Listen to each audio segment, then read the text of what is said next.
Welcome to Architect's Instruction number 2. For a long time, I thought that being good at my job would be enough. In the early years of your career, that belief feels completely reasonable and almost logical. You arrive into practice on the back foot. University hasn't taught you the realities of the job, how information is coordinated, how decisions are recorded, how risk is managed, and how problems are quietly headed off before anyone else notices them. So your job, at least at first, is to catch up, to close that gap, learn fast and reach some unwritten professional standard as quickly as possible. That phase of your career is intense, and it seems like it's meant to be. You're learning how to be an architect in practice rather than just in theory. Competence is the goal, and getting up to speed is the task. Now, the best practitioners understand this. They see their role in this bigger picture, mentoring, supporting, and strengthening the wider industry. They realise that no one arrives fully formed and that learning how to practice architecture is part of the profession's responsibility.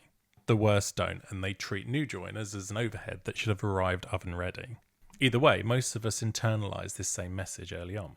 Competence is the currency. Learn fast, don't make mistakes, prove that you're useful, and it becomes easy to fixate on the doing of the job, on architecture itself as the primary marker of quality. Now, in my own career, I cared deeply about that process. I took pride in doing things properly. The drawings, the coordination, the systems of communication and record keeping.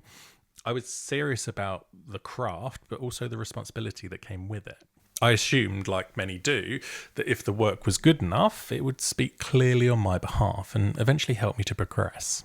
And to be fair, no one ever told me that it wasn't true, but no one ever told me that it was either. Slowly, almost imperceptibly, I began to notice something uncomfortable. Responsibility increasing, expectations rising, but recognition didn't really move forward. I was relied upon, trusted even, but not necessarily advocated for. Progress felt vague, undefined, and then it clicked. Being good at your job is assumed. Just like a client wouldn't praise you for making sure the building doesn't leak. Think about it. We all know keeping out the rain matters enormously. It's fundamental. It's a non-negotiable. But no client chooses an architect because their building probably won't leak. That's expected. It's the baseline. And in my experience, whilst these technical skills were a real asset to an office, they don't communicate very much on their own. They don't win work. The client doesn't see the value, and they don't tell your boss that you can be trusted to lead or ultimately progress. What clients and your bosses are really buying, whether they realise it or not, is reduced uncertainty and unrealised opportunities. Those things that are harder to see in a drawing set, but they're often the real reason someone is chosen over another architect who's just as competent. And this matters even more now. As AI increasingly takes on more of the doing, the drafting, modelling, production, technical output becomes faster, cheaper, and more level across the profession. The baseline rises and the gap narrows. What doesn't get automated is judgment, taste, or the ability to manage people, projects, and complexity. In other words, the work that once sat quietly around the edges of practice are becoming one of the main differentiators. This is where careers in architecture can quietly stall and a lot of practices struggle. Early on, the rules are clear. Get to a standard, learn how to be an architect in practice. But later, without anyone ever really spelling it out, the rules change. The job isn't just about being capable anymore. It's about the work around architecture. And crucially, it's about making that work legible to the people around you. In my own career, I don't think anyone was withholding opportunities from me. I hadn't been overlooked or undervalued in some dramatic way. I just hadn't given the system around me anything new to respond to. Because being good at my job was no longer the signal. The mistake I was making was continuing to play by those early career rules in a mid-career game.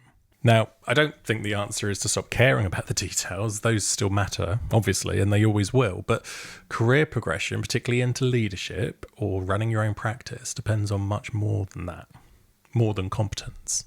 Because part of this career, whether we like it or not, is learning how to exercise judgment, to manage people and communicate clearly. Show that you can be trusted with complexity, not louder or in some performative way, just clearer. Clearer about how you think, clearer about how you decide, clearer about the value that you bring beyond drawings. So if being good at architecture is assumed, then clarity is what actually creates momentum. And that leaves a quiet but important question worth sitting with this week. If being good is taken for granted, What do people actually see when they look at your work? Have a think, and I'll speak to you next week.